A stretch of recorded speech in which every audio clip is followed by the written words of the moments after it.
Hey everybody, I'm Rick Beato. On today's Everything Music, it's What Makes This Song Great, episode 71. The band is Boston and the song is More Than a Feeling. Coming up next.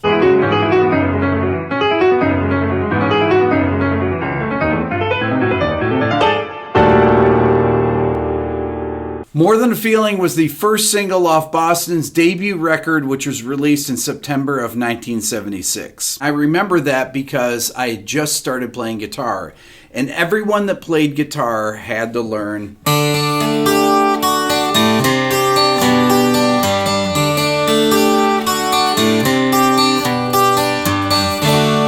that was just a standard, and most people only knew that part of the song, and they could play the chorus. I'm just going to solo the beginning of the song and play you the acoustic. You notice it fades in. Not many songs faded in back then.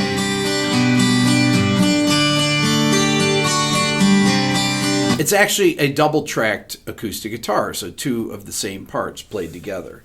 And that's really kind of a big thing of the Boston sound. There's a lot of double tracking that happened back then, which you didn't hear much at the time. And here's another track that goes with it. So this is a clean electric.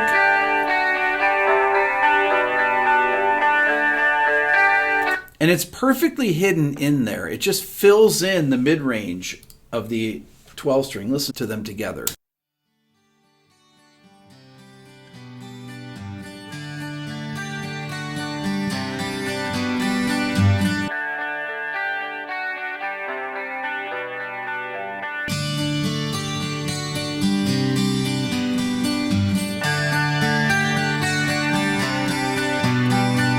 The blend of those two instruments, how perfectly interlocked they are, is really the Boston sound. Tom Scholz, who was the writer of the songs and engineered and mixed the entire record, was a real genius. He went to MIT. He invented a lot of the equipment that they used. And as a matter of fact, he had a huge company and invented a thing called the Rockman, which is right here, which I have. This is a newer version of it. He also invented this. This is called a power soak. This is an attenuator that I still use to this day. It's an incredibly great amp attenuator, meaning it takes the volume down of this Marshall amp back here is very loud, and it turns the volume down. This came out in the early 80s, and I've had it since then, and I still use it all the time. There's another thing that happens here in the intro, these beautiful harmonics. Listen to this.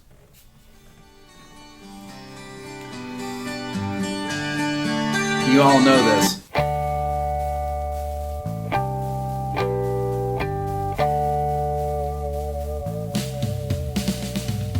Beautiful, beautiful part. You hear the whammy on it. Next, I want to talk about the bass, because Tom's playing the bass on the song. He played the bass on the whole Boston record, just about the entire Boston record.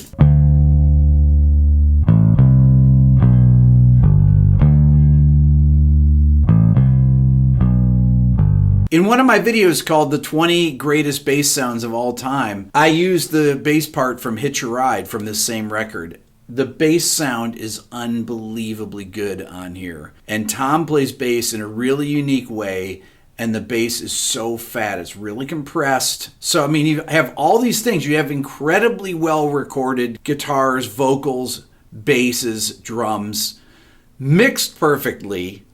And then you have Brad Delp, which we'll talk about in a second. Then next,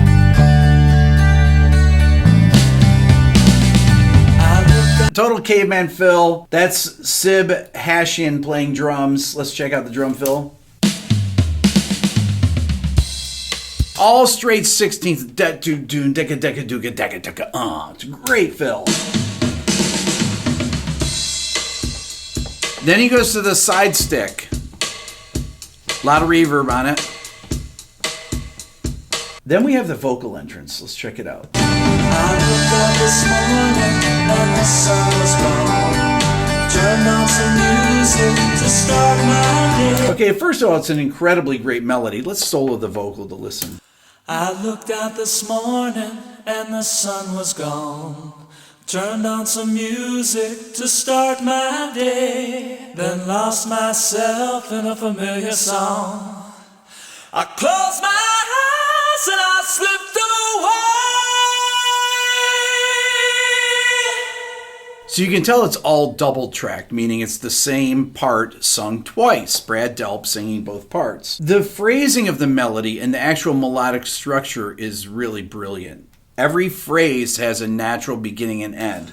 I looked out this morning and the sun was gone. End of phrase. Turned on then some music to start my day. B part, and then lost myself in a familiar song. Okay, so it's an A-B-A melody, and then we have the C part where he goes, I close my eyes. I closed my eyes and I slipped away. Full voice. Even the vibrato is locked together perfectly. He uses so many different timbres in his voice. He starts out with the falsetto on eyes, and then he goes back into full voice. I close my eyes falsetto, and then full. This transition section to the pre-chorus is actually a bridge, really, to the pre-chorus that starts in C, and then G over B, and he goes, slips away, way.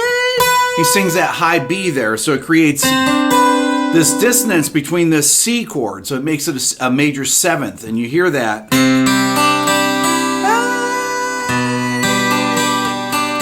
And that's a really strong note to sing against those two chords. Next, we have the descending line with the guitar riff, which is the actual pre-chorus.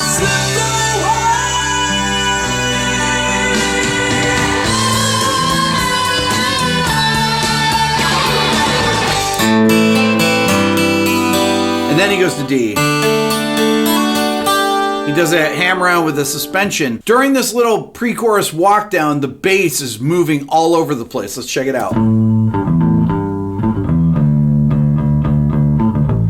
It goes like this.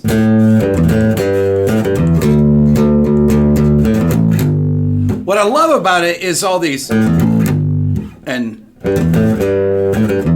those fast 16th note fills there. It's very much like a James Jamerson kind of thing. That's the Tom Scholz bass style, is really that. Really melodic and moving.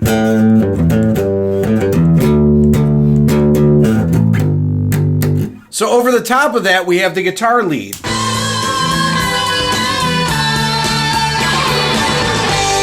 Along with the pick drags, but let's solo the guitar so you can hear what it sounds like. It's double tracked.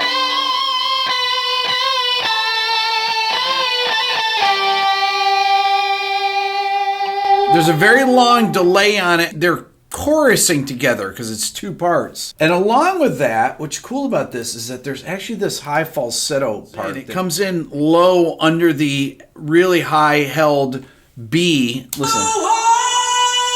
And then.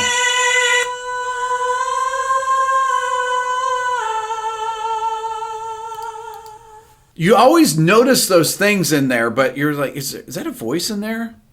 Your ear picks it up, but it's really hard to tell unless you actually hear the track solo. Listen again.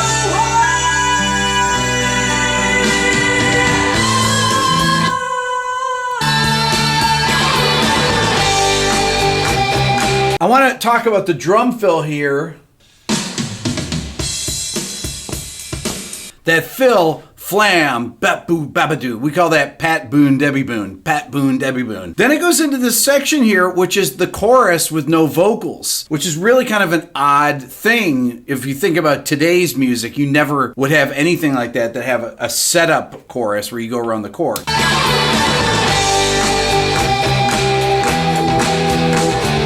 I want to talk about one thing here, and that's the pick drags. Some people call them pick scrapes. I call them pick drags. With a distorted guitar, you take the edge of the pick, the side of it, and you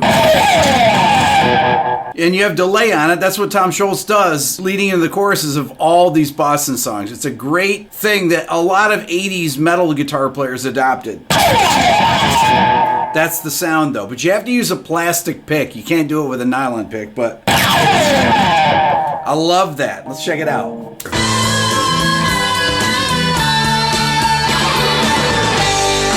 Let me solo it so you can hear it. It comes in stereo and leads you right into this.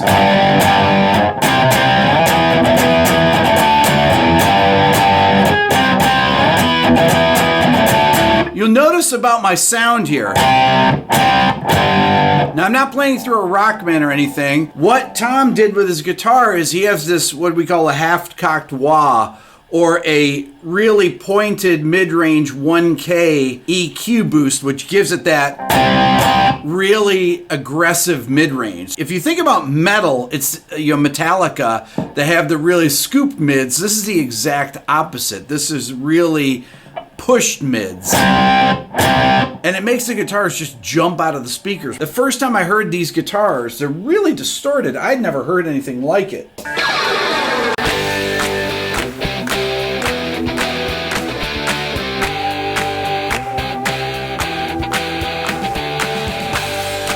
So those are the chorus chord changes, but since there is no singing there, he adds the hand claps, which creates, I think, a lot of interest.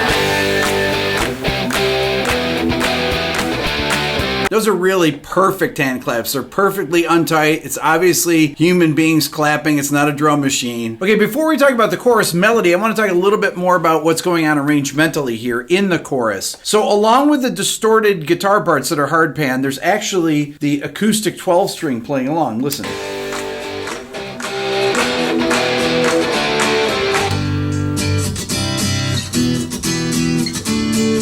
Really compressed. If the acoustic guitars weren't in there, you wouldn't hear the definition of the chords as much. So you have that really pointed mid-range, those forward guitars, distorted guitars, and then you have those 12-string acoustics that are hard panned, also giving you the extra information, the chord sounds that you want to hear, so it gives you the clarity that you need. Okay, let's talk about the melody that's going on here. I want to solo the vocals in the chorus because the lead vocal and the backing vocals that have the answer, More Than a Feeling, sound incredible together. Let's check it out. It's more than a feeling, more than a feeling. When I hear that old song they used to play, and I begin dreaming, more than a feeling, till I see Mary Ann walk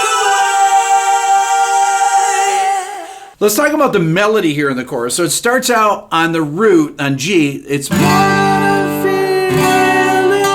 Then it goes sharp 4 to 5 on the C chord, which really gives it a beautiful tension. And then more than a feeling. Then there's a harmony part that's just thirds. Those are the harmonies that are going on. But the melody line's very complex here.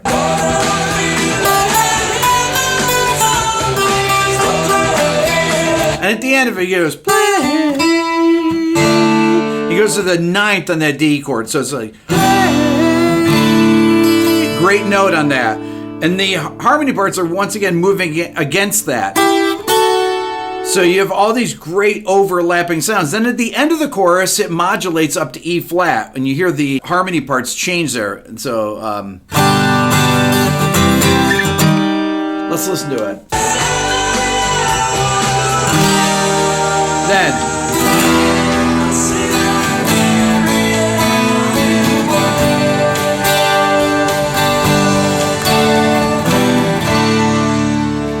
so we have this modulation from C up to E flat major and then to E minor. So that E flat major to E minor is beautiful. And then it goes A sus, A sus 2, A, and then G, G, D over F sharp, E minor 7, and then back to the picking part for the interlude into the second verse. One of the great things about that E minor section where it walks down is the bass part. Listen how the bass walks over this chord progression. I'm going to play just the acoustic guitar and the bass together. Listen. There's E flat right here.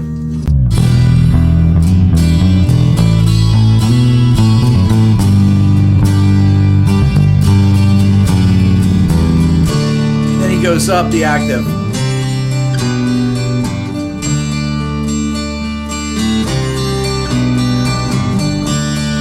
Beautiful. And then during that part, you have these harmonics that happen on the walk down.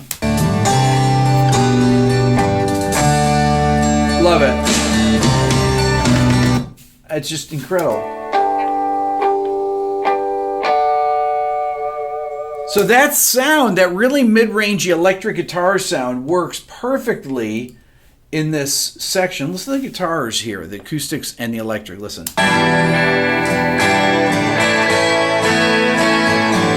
Okay, I'll just play the acoustic first.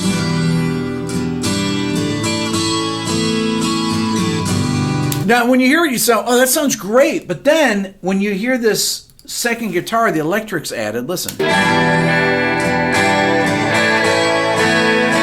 Those really mid-rangey, once again, they have that pointed mid-range. They almost sound lo-fi. That's really what lo-fiing is. You take out the bottom end and you add 1K or so.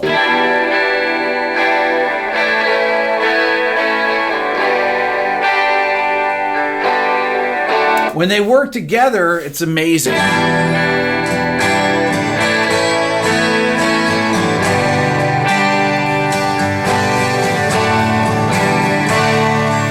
Let's hear it all together.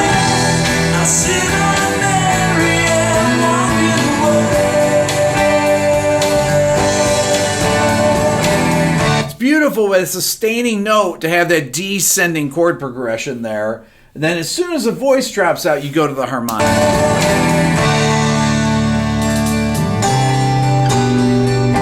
Beautiful. That boom, tekka-tekka-doo, tekka-tekka-da. Then we're into the second verse. It's amazing how many little elements are in this. This is why you can listen to this song for 40 years and keep hearing new things, because Tom Scholz was a genius when he tracked this. He thought of everything. He listened to these parts over and over. He found all the perfect parts. He got perfect melodies. So check out the verse melody here. That's a regular A melody.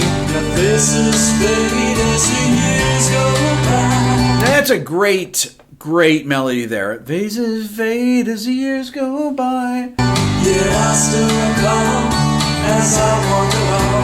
He changes the structure of the melody there in the second verse. It opens up, it's got more space in it, it moves rhythmically more. Then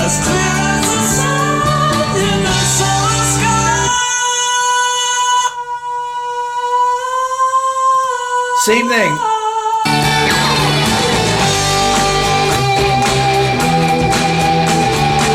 Now, what's great about this, another thing, this is all tracked on tape in Tom's basement. So he's got this tape machine, and they can't copy and paste anything. They can't fix anything.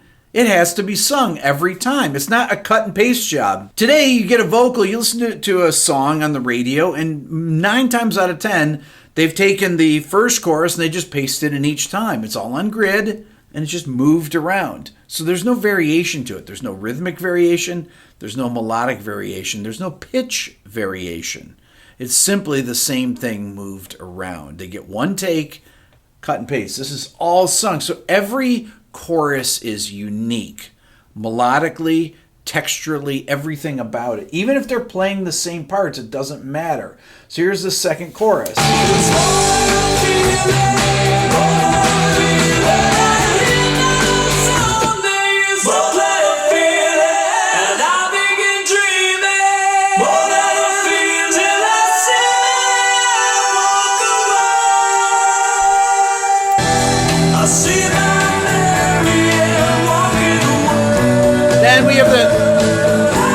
Then we get into the transition to the solo, this walk down chord progression, and then you get the very high vocal here. Let's check it out. I see that Mary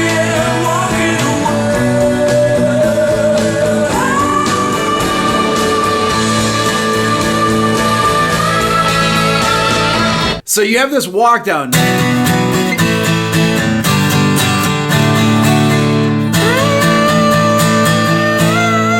Unbelievable, right? So he sings that high D to the high E. I mean, it's unreal. Let's check out the vocals here. I see that Mary walking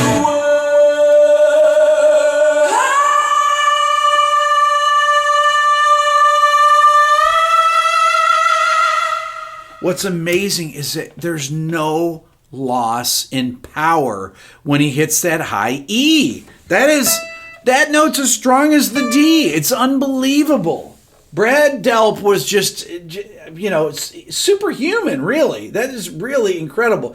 But what's going on there? Think about this. You have this transition section leading into the second verse, right, where it does the...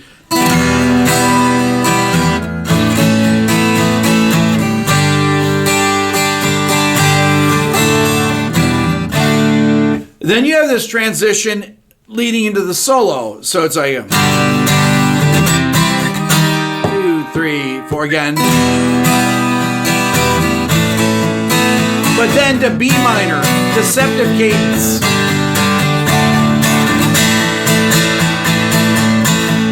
Da, da, da. Next we have the guitar solo, which is my favorite part of the tune. I'm going to play along with it, and when it gets to the dual lead split at the end, I'm going to play the high part, hopefully. Here we go.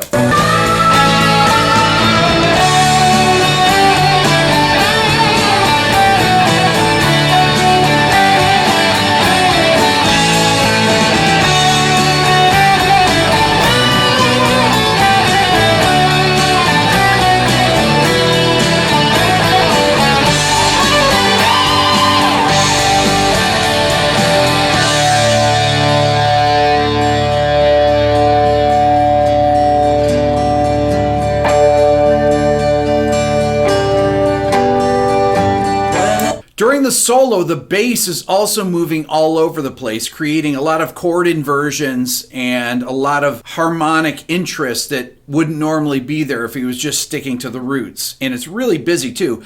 Let me play just the acoustic and bass together so you can really hear the bass. Third in the bass.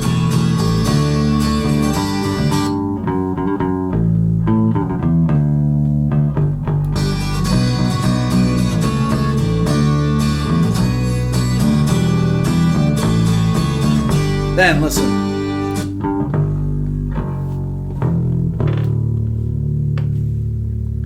Drop D right there. He must have tuned down for that one note. That is amazing. I don't know any drop D stuff other than Zeppelin then at that time, but that was, you don't realize that there's a big low D right there. It's amazing. There it is. That's the harmonics.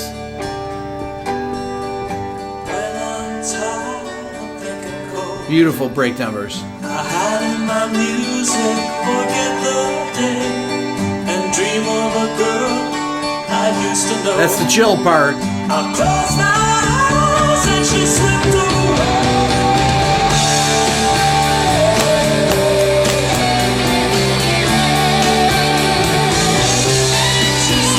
Great solo.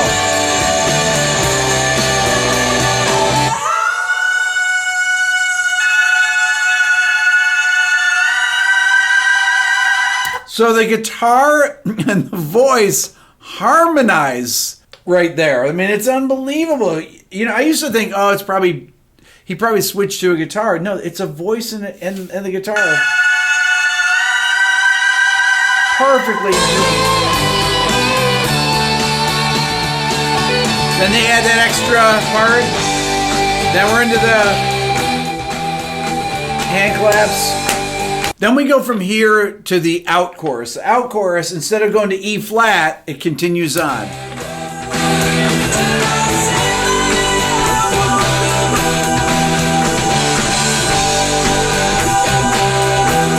That's great. Listen to the voices.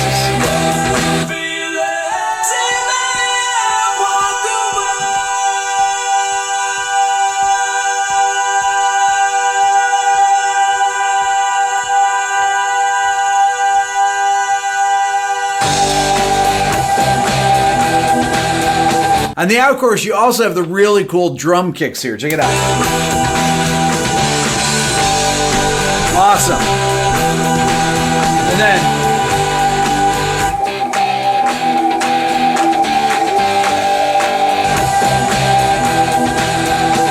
and the bass. Listen to the bass there. It goes down the octave again.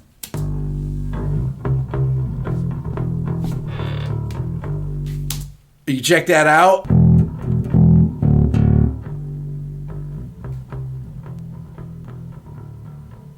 That's all for now. Please subscribe here to my Everything Music YouTube channel. If you're a new subscriber, remember to ring the bell. If you're interested in the Beato book or anything from my store, t-shirts or mugs, that's how I make a living and am able to put out these YouTube videos for free. Go to my store at www.rickbeato.com. Follow me on Instagram at rickbeato1. I do a lot of guitar videos there that are not part of YouTube. And if you want to support the channel even more, think about becoming a member of the Beato Club. Thanks so much for watching.